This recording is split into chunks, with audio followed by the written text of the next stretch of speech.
ये मंदिर, ये मस्जिद, ये शिवालय की जिद में वतन ही ना होगा तो क्या बांटिएगा? ये कब तक मजहबी नशा बांटिएगा? ये मंदिर, ये मस्जिद, शिवालय की जिद में वतन ही ना होगा तो क्या बांटिएगा? आप इस देश को बांटने का काम कर रहे हैं। एक विचलित करने वाला वीडियो उस दौरान आया मान्यवर। 25 दिसंबर के पहले जबलपुर में भारतीय जनता पार्टी की एक महिला नेता चर्च के अंदर घुसती है, घुसकर वहां एक नेत्रहीन महिला के साथ हाथापाई करती है और उसकी जो मासूम बच्ची बैठी रहती है उसको ये कहती है कि तुम इससे गलत काम कराने के लिए लाती हो। ऐसा समाज आप बना रहे हैं, ऐसा हिंदुस्तान बना रहे हैं। पूरी दुनिया में आप ऐसे विश्वगुरु बनेंगे। आज ऑस्ट्रेलिया में, इंग्लैंड में, यूएस में, न्यूजीलैंड में, दुनिया के अलग अलग देशों में जो लोग भारतीय रहते हैं उनको कितनी शर्मिंदगी महसूस करनी पड़ती होगी कि आप उनके धार्मिक मान्यताओं के हिसाब से उनको यहां पे पूजा अर्चना, इबादत, प्रेयर नहीं करने दे रहे हैं। यह हो रहा है मान्यवर इस देश के अंदर। इसलिए नफरत की राजनीति को पहले मारना होगा और आपकी नफरत की राजनीति रुक नहीं रही है, वो असीमित है, उसकी कोई सीमा नहीं है।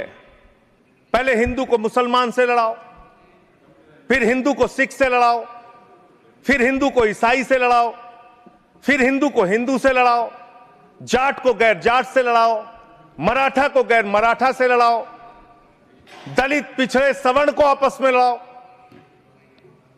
अभी आप एक बिल लेके आए, उस बिल के बारे में सुप्रीम कोर्ट ने कह के रोक लगा दिया कि यह बिल तो अस्पष्ट है, इसमें कोई स्पष्टता नहीं है इस बिल में। आप क्यों ऐसा बिल लेके आए जिसके कारण से पूरे देश का माहौल खराब हुआ? आपने झगड़ा कराया दलितों यूजीसी का बिल, और आप इक्विटी बिल जो लेके आए, आपने कहा इक्विटी कमेटी जो बनेगी उसको लेके आपने जो इक्विटी कमेटी बनाई उसमें तमाम बातें आपने ऐसी लिखी, पूरे देश में आपने झगड़े का माहौल क्रिएट किया। आप कभी भी और कहीं भी दलितों और पिछड़ों और आदिवासियों के हितैषी रहे ही नहीं है।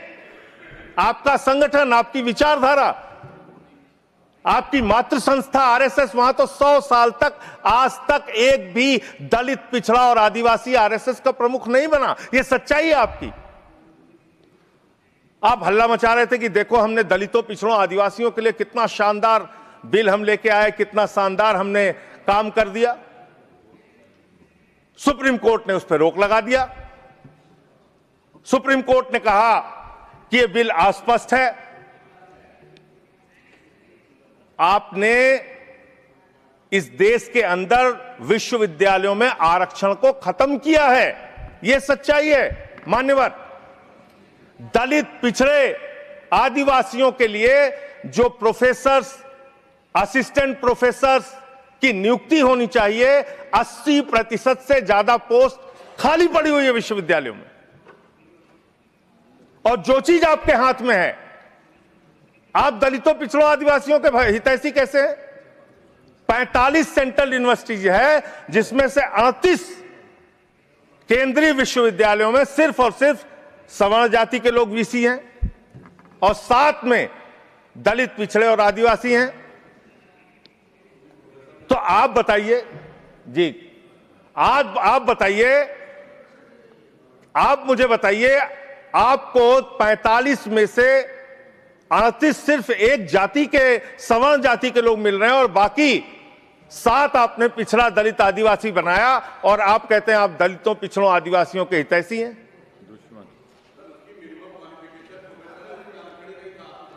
किसमें?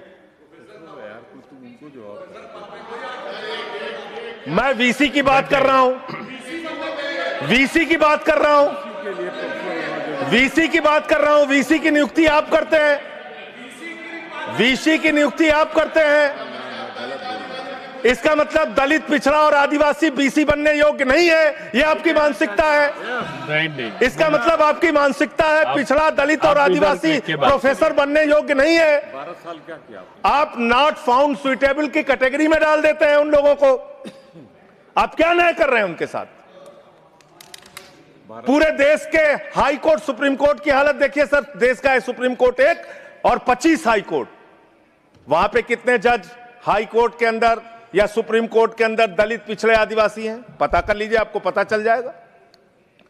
तो अगर कहीं उनके साथ न्याय की बात आती है तो आप न्याय नहीं, नौटंकी करते हैं, जानबूझ के दिखाने की कोशिश करते हैं कि आप उनके हितैषी हैं, जबकि आप हैं नहीं। आपको है ना, और पूरे देश का वातावरण खराब किया आपने।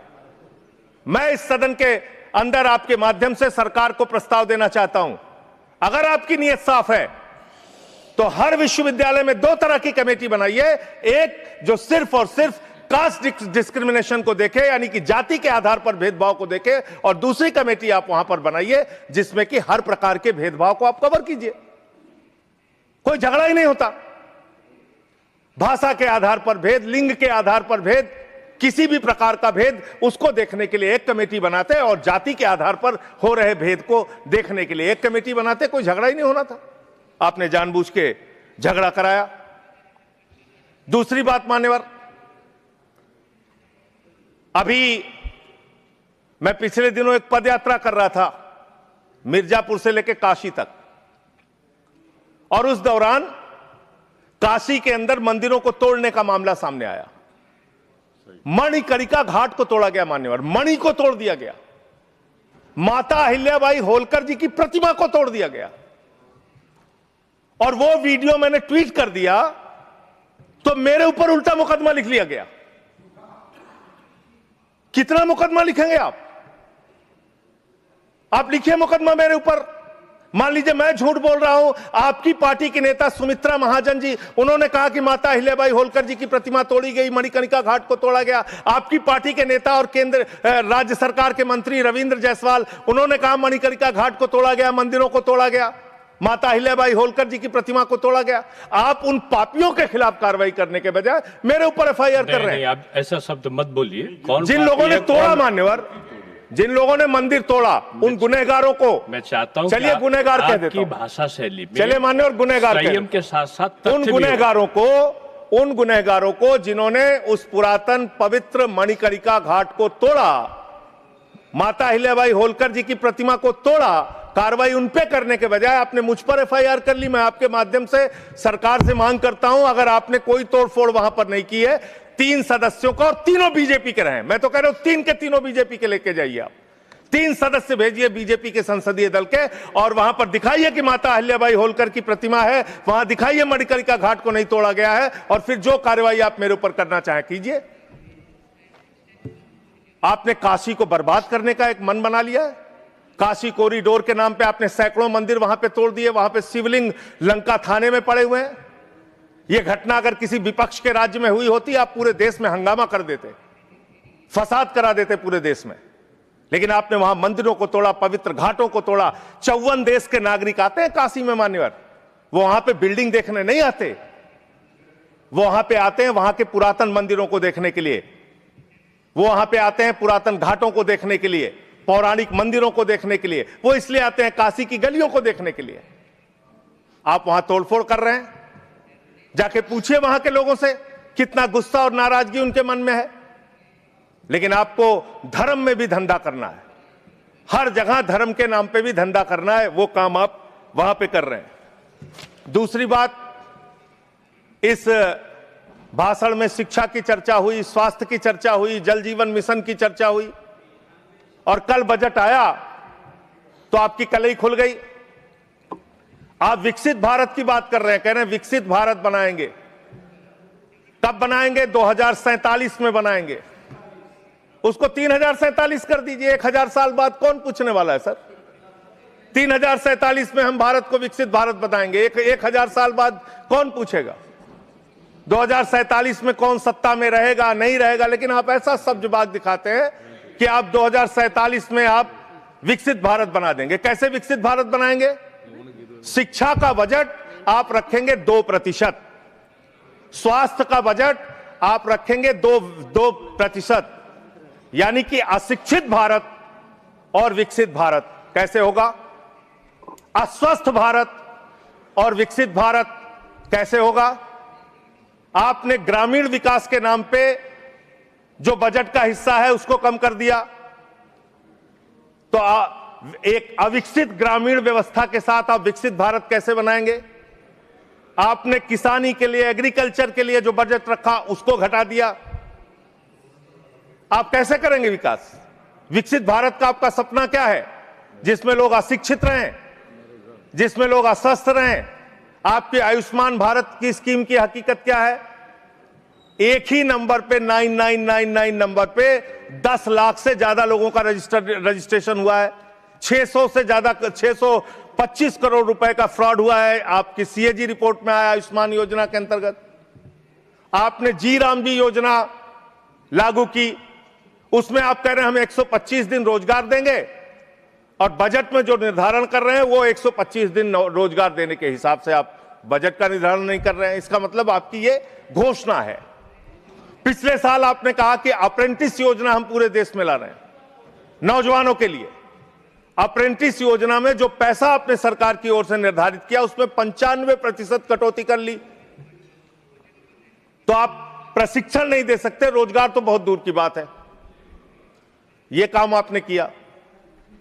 दूसरी बात, माघ मेला हुआ, बड़ी उसकी चर्चा हुई।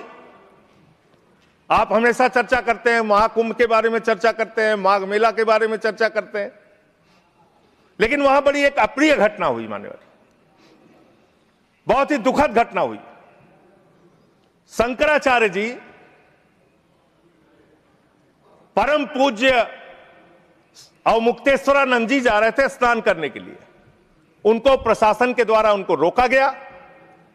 उनके शिष्यों को, उनके बटुकों को चोटी पकड़ पकड़ के घसीट घसीट के मारा गया उनको।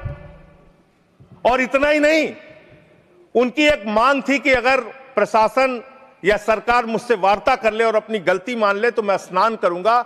ना उनसे किसी ने माफी मांगी और ना ही वो स्नान कर पाए। बिना स्नान किए शंकराचार्य जी वहां से चले गए। और भी शर्मनाक बात यह है, आप कितने बड़े धर्म के ठेकेदार हैं। आप देखिए कि आप शंकराचार्य जी को तहसीलदार के माध्यम से चिट्ठी भेज रहे हैं, कह रहे हैं बताओ आप शंकराचार्य हो कि नहीं हो। अरावली पर्वत को साबित करना है, बताओ तुम अरावली पर्वत हो कि नहीं हो। दिल्ली की जहरीली हवाओं को साबित करना है, बताओ हवाओं तुम जहरीली हो कि नहीं हो। इस देश के मतदाताओं को साबित करना है, बताओ तुम भारत के नागरिक हो कि नहीं हो। और शंकराचार्य जी को साबित करना है, बताओ आप शंकराचार्य हो कि नहीं हो। जो लोग अभी तक 12 साल में अपनी डिग्री नहीं दिखा पाए, वो शंकराचार्य से शंकराचार्य होने का प्रमाण मांग रहे हैं। यह है आपकी धार्मिक ठेकेदारी। इस तरह से आप धर्म की ठेकेदारी करना चाहते हैं तो देश के अंदर नफरत फैलाकर जो आप राजनीति कर रहे हैं, लोगों के हक को मार के जो आप राजनीति कर रहे हैं, इसका कोई बहुत देश के विकास, कम से कम विकसित भारत आपकी इस विचारधारा, इस सोच से तो नहीं बन सकता। विकसित भारत के लिए यह विचारधारा आपकी काम नहीं करेगी। नफरत फैलाओ और राज करो की, अंग्रेजों की जो विचारधारा थी, बांटो और राज करो की जो विचारधारा थी, उससे नहीं बन सकता। मान्यवर, बात कर लें विदेश नीति की। विश्व गुरु बनने की बात करते हैं प्रधानमंत्री जी, पूरे दुनिया में उनका डंका पीटा जा रहा है। हमने देखा किस तरह से अमेरिका से भारतीयों को हाथ में हथकड़ी, पैरों में बेड़ी बांध के अमृतसर पहुंचाया गया। हमने देखा कि किस तरह से सीज फायर के लिए कम से कम 70 बार अमेरिका का राष्ट्रपति ट्रंप कह रहा है कि उसने ट्रेड डील की धमकी देकर सीज फायर कराया, ट्रेड खत्म करने की धमकी देके। हमने देखा कि किस तरह से चीन यह कह रहा है कि वो सक्चगाम में निर्माण कार्य करेगा और आपकी पार्टी के दफ्तर में उनके प्रतिनिधि मीटिंग कर रहे हैं।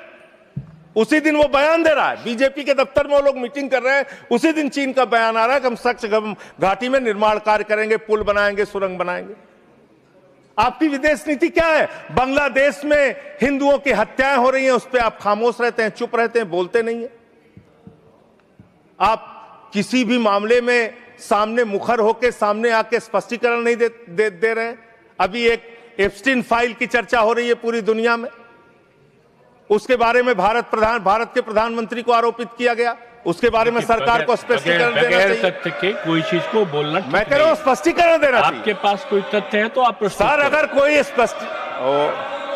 मैं ये कह रहा हूं मान्यवर, संसद है, इसमें अगर आपके पास कोई स्पष्टीकरण तो देना चाहिए। अगर कोई आरोप लग रहा है, हमारे देश का अपमान है मान्यवर। इनके बोलने के बाद मैं आपको समय देता हूं। आप कैसा काम करना चाहते हैं? खत्म हो रहा, उसके बाद देता हूं। अरे भाई, आपके भारत के प्रधानमंत्री पे आरोप लग रहा है, आप लोग उस आरोप का जवाब नहीं देना चाहते। भारत के प्रधानमंत्री पे आरोप लग रहा है, नहीं तथ्य के बगैर होगा तो आप नहीं लगा सकते। तथ्य के विपरीत अगर आप बोलेंगे तो आपका ये चीज नोट नहीं किया जाएगा। तो मैं ये कह रहा हूं मान्यवर, देश व्यवस्थाओं से चलेगी। यहां बैठे हैं जावेद भाई, संभल के अंदर एक जज ने न्याय का फैसला दिया और उस जज का ट्रांसफर कर दिया जाता है। यह जुडिशरी की हालत आपने कर दी है, ये कर दिया आपने। देखिए, न्यायालय ट्रांसफर करता है जज का। अरे मान्यवर, जज का ट्रांसफर हुआ है, अवमानना होगी। जज का ट्रांसफर हुआ है। जज का ट्रांसफर कोई पॉलिटिकल पार्टी नहीं करती। तो एडमिनिस्ट्रेटिव तो काम में हुआ, उस पे ना बोले जो कंटेम्प्ट हो कोर्ट का। और इस तरह से एफआईआर दर्ज करके, लोगों के दबा के, लोगों के अधिकारों को छीन के, हमारी पार्टी के तो खैर पीछे ही पड़े हुए हैं आप लोग। चैतर बसेवा एक आदिवासी नेता हैं, उनको गिरफ्तार करके आपने 3 बार गुजरात के अंदर जेल में डाल दिया। महराज मलिक हमारे विधायक हैं, उनको डाल दिया जेल में। हम लोगों को तो जेल भेज ही चुके। आप रोज मुकदमा लिखते रहते हैं, एफआईआर लिखते रहते हैं। सोनम वांगचुक को अभी भी आपने जेल में रखा हुआ है। तो एक के बाद एक लोगों को, विपक्ष के नेताओं को जेल में डाल के आप कैसे काम करेंगे?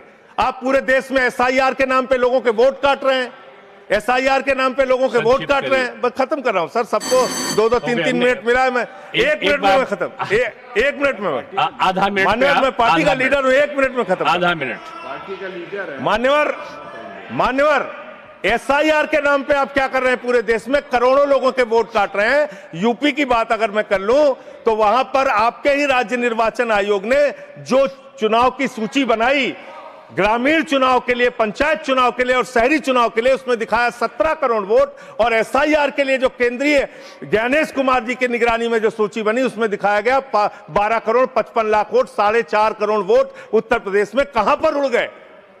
और आप कह रहे हैं हर बूथ पे 200 वोट बनाएंगे तो 3.5 करोड़ वोट आप ऐसे ही बना लेंगे। तो एक बहुत बड़ा फ्रॉड है। एसआईआर में आप नेताजी के परिवार को नोटिस भेज रहे हैं। बस खत्म कर रहा हूं मान्यवर, एसआईआर में आप नेताजी सुभाष चंद्र बोस के परिवार को नोटिस भेज रहे हैं, नोबेल पुरस्कार विजेता अमर्त्य सेन को नोटिस भेज रहे हैं, पूर्व एडमिरल को नोटिस भेज रहे हैं। अब कैसा एसआईआर करा रहे हैं? ये एसआईआर नहीं है, चुनावी घोटाला है। मैं कहना चाहता हूं। बहुत बहुत धन्यवाद। सुधांशु त्रिवेदी जी, एक मिनट में फाइल का जिक्र हुआ, एक विकृत यौन मानसिकता के सजाए याफ्ता अपराधी का जिक्र इस संसद के पावन पटल के ऊपर करना इनकी विकृत और विक्षिप्त मानसिकता का प्रतीक है।